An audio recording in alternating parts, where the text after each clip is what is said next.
கிறிஸ்மஸ்னால் என்னன்னு நினைக்கிறீங்க? இயேசுவின் பிறப்பு. கிறிஸ்மஸ்னு டக்குன்னு ஏதாவது ஒரு விஷயம் நமக்கு மனசில் வரும். அது என்னது? ஸ்டார், அப்புறம் குடில். ஒரு சிலருக்கு குடில், ஒரு சிலருக்கு வானதூதர்கள். பரவாயில்லையே. வேற மகிழ்ச்சி. ஓகே. வேற பட்டு சாரியா? Santa Claus. Okay, Santa Claus ஞாபகத்துக்கு வருவாங்க. கேக் ஞாபகத்துக்கு வரும் ஒரு சிலருக்கு. என்னது குடியில்? Christmas tree. ஆனால் நிறைய பேர் இப்போ கிறிஸ்மஸ் அப்படின்னா அதோட இன்னொரு வார்த்தையை சேர்த்து பேசுகிறாங்க, கிறிஸ்மஸ் ஹாலிடேஸ். நிறைய பேருக்கு கிறிஸ்மஸ்னால் லீவு தான். இயேசுனுடைய பிறப்பு அதெல்லாம் அப்புறமேல் தான். Christmas leave. கிறிஸ்மஸுக்கு நம்ம தயாரிக்கிறோமோ இல்லையோ, கிறிஸ்மஸ் ஹாலிடேஸ்க்கு எவ்வளோ பேர் தயாரிக்கிறாங்க? எத்தனை பேர் டிக்கெட் புக் பண்ணியிருப்பீங்க ஆல்ரெடி கிறிஸ்மஸ் ஹாலிடேஸ்க்கு? அங்கே போகிறதுக்கு, இங்கே போகிறதுக்கு, இல்லை பிக்னிக் போகிறதுக்கு, இல்லை ஊருக்கு போகிறதுக்கு. அப்போ கிறிஸ்மஸ்னால் நம்ம ஒவ்வொருவருக்கும் ஒரு எண்ணம் இருக்கும்.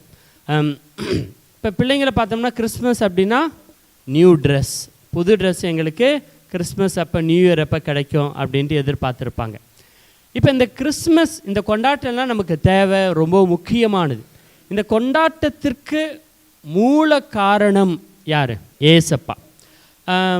ஒரு வயசான பாட்டி, அந்த பாட்டியினுடைய 100வது பிறந்த நாள். அப்போ அந்த குடும்பத்தில் இருக்கவங்களாம் இதை கொண்டாடியே ஆகணும் அப்படின்ட்டு ஒரு ஹோட்டல் புக் பண்ணுறாங்க, ஒரு பெரிய ஹோட்டல். அந்த ஹோட்டலில் எல்லாருக்கும் ஒரு ரூம், அந்த பாட்டிக்கும் ஒரு ரூம் போட்டு ரொம்ப ஆடம்பரமாக கொண்டாடுறாங்க. ஈவினிங் எல்லோரும் ரெடி ஆகிட்டாங்க, கேக் ரெடி ஆகிடுச்சு, மக்கள் வந்துட்டாங்க, சாப்பாடு ரெடி ஆகிடுச்சு, எல்லோரும் ஒரு சந்தோஷமாக ஜாலியாக இருக்காங்க. ஆனால் கொண்டாட வேண்டிய அந்த பாட்டி இன்னும் ரூம்லேயே தான் இருந்தாங்களாம். அவங்கள யாருமே தயாரித்து அவங்கள ரெடி பண்ணி கேக் கட் பண்ணுறதுக்கோ இந்த கொண்டாட்டத்துக்கு கூட்டல். கேக் கட் பண்ணுற நேரம் வந்த உடனே தான் எல்லோரும் முழிக்கிறாங்க, பாட்டி எங்கே, பாட்டி எங்கே, பாட்டி எங்கன்னு. பட்டா பாட்டி இன்னும் ரூமில் தூங்கிட்டு தான் இருந்தாங்களாம். சில நேரம் நம்ம கொண்டாட்டங்களும் அப்படி இருக்கும்.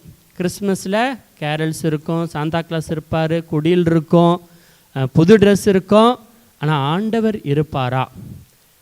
இந்த பாட்டியை மறந்த மாதிரி சில நேரம் நம்ம ஆண்டவரை மறக்கிறதுக்கு நிறைய வாய்ப்புகள் இருக்குது. ஏன்னா அந்த வெளி உலகம் நம்ம திசை திருப்பி கொண்டு போயிட்டுருக்கு. அப்போ கிறிஸ்மஸ் அப்படின்னா இம்மானுவேல். இம்மானுவேல்னா கடவுள் நம்மோடு இருக்கிறார் என்பது தான் பொருள். இப்போ நம்ம அதை தான் தியானிக்க போகிறோம், கடவுள் நம்மோடு இருக்கிறார் என்பதற்கு.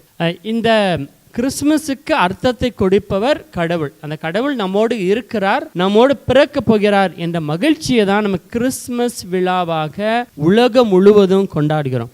அப்போ ஆண்டவர் நம்மோடு இருக்கிறார் என்பதை நம்ம ஆழமாக நம்முடைய உள்ளத்தில் பதிந்து கொள்ள வேண்டும். அதுதான் கிறிஸ்மஸினுடைய முக்கிய தன்மை.